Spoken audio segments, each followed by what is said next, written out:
Okay, we are between Christmas and New Year, and I'm going to make some delicious soup today with ingredients that I've got left over really from the Christmas holiday. Star ingredient is this, which is Stilton cheese. You can use any blue cheese for this soup, but really Stilton is the best. So normally with Stilton soup you would use broccoli, but we've got sprouts. We've got Brussels sprouts. And Brussels sprouts have got quite a lot in common with broccoli in that they are a vegetable that children famously hate. They're in the cabbage family anyway. And the flavour is going to be quite similar anyway, so I'm going to use this is sprout and Stilton soup.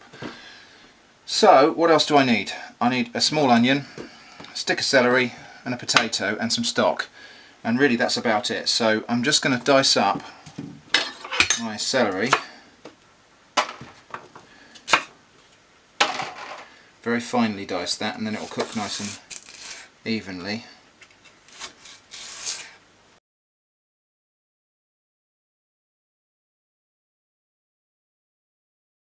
Right, that goes straight into our pan. In the pan I've got a little bit of olive oil just ready. So, celery straight in. Now the onion. I've got a board here that I use just for onion, because if I was to chop the onion on the wooden board, the smell of the onion would taint it, and later on I'd be chopping up an orange or an apple or something on there, and I'd end up with onion flavoured apple, which is not so nice.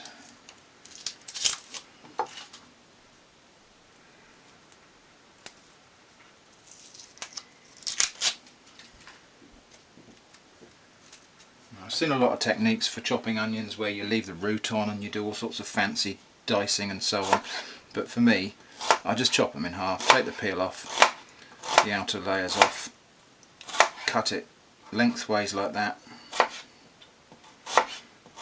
And as long as you've got a nice sharp knife and you're a little bit careful, it's very easy to get a nice fine dice all the way down to the bottom like that. And just do the same with the other half. There we go, no waste that way. And that goes straight in with our celery into the pan. Okay, so that's now going to go, that's just celery and onions, that's going to go on a gentle heat just to start softening while we prepare the other ingredients. So the sprouts, these won't need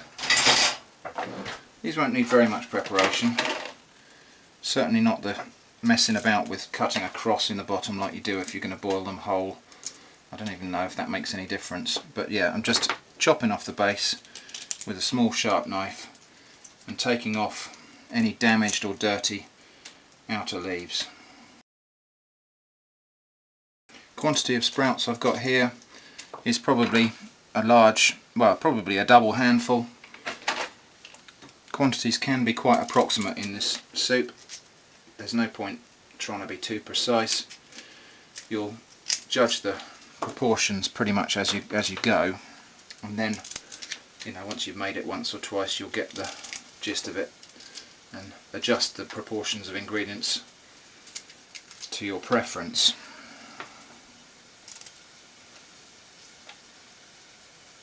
I can hear my onions sizzling away on the stove there. I'll just turn them down a little bit because I don't want them to brown. I just want them to soften and go transparent.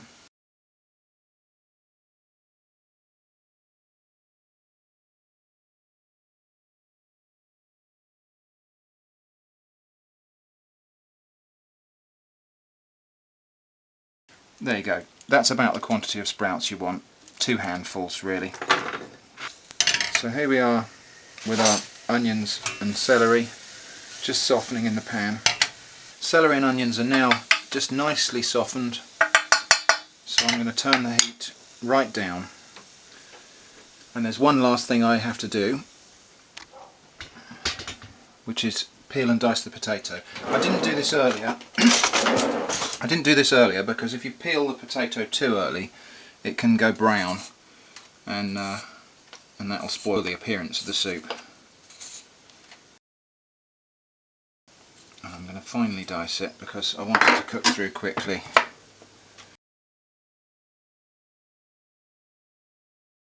So back over at the cooker, in goes our diced potato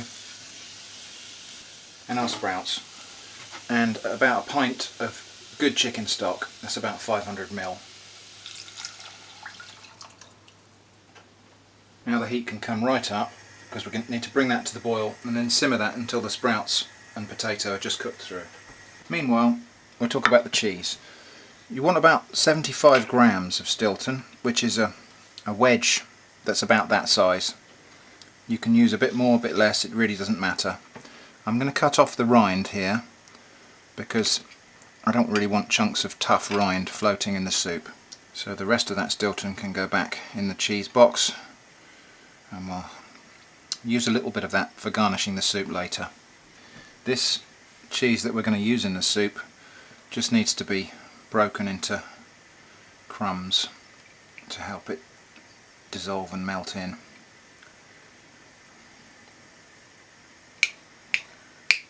Okay, that's good. While we're waiting for that to come to the boil, let's just have a word about stock. I always try to make my own chicken stock if I can. I just save the bones from a Sunday roast and throw them in the slow cooker with a few pints of water and leave it switched on for a few hours, and it makes lovely chicken stock. If you don't have time to do that on the day when you have your Sunday roast, you can just put all the bones in a bag and put them in the freezer and bring them out when you are ready and when you have got time. So this is just a light chicken stock I made with the carcass of a Sunday roast chicken. You can use a stock cube, but if you do for this soup, you probably need to try and find a low salt stock cube because Stilton cheese has got quite a lot of salt in it naturally. Otherwise your soup could come out very salty. So that's come to the boil now, and I'm just going to turn it down to a gentle simmer. I want it to still bubble, but I don't want it to boil hard. There's no point. Just going to let that have a gentle simmer. You can see the sprouts have gone bright green, but they've literally only just come to the boil, so we need to cook them for maybe another 5 minutes. Okay, our Brussels sprouts are done now. Still got their lovely bright green colour, but they are actually completely soft. So what I'm just going to do is pick the largest one I can find out. That one I do. I'm just going to drop it into a glass of cold water. I'll show you what that's for later. That's all done. Now I just need to blend it. So I'm going to use my handheld blender just to bring that together into a smooth soup.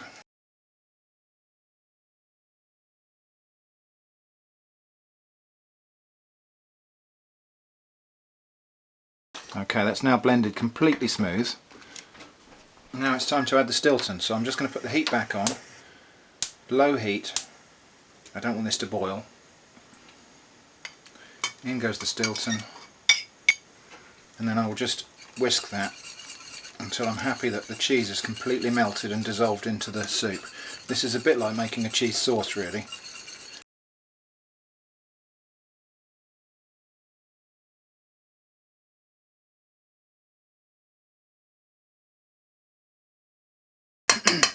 There we go, and that's actually ready to serve now.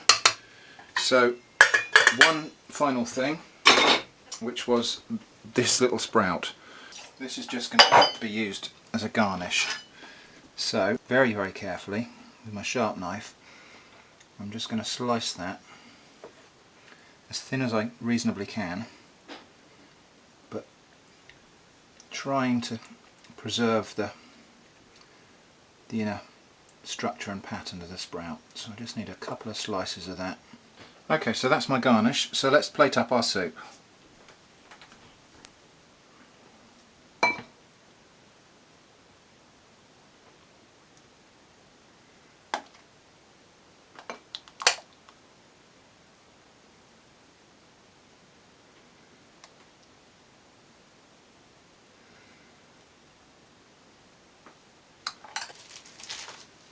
And as I mentioned earlier, I've just saved a little bit of Stilton to crumble in the top there, and we'll just take 2 of our little sprout slices and float them on. Perhaps just a little bit more boiled Stilton on top of them. There we go. Okay, so that's my Brussels sprout and Stilton soup, and I would just serve that with some lovely fresh bread and butter.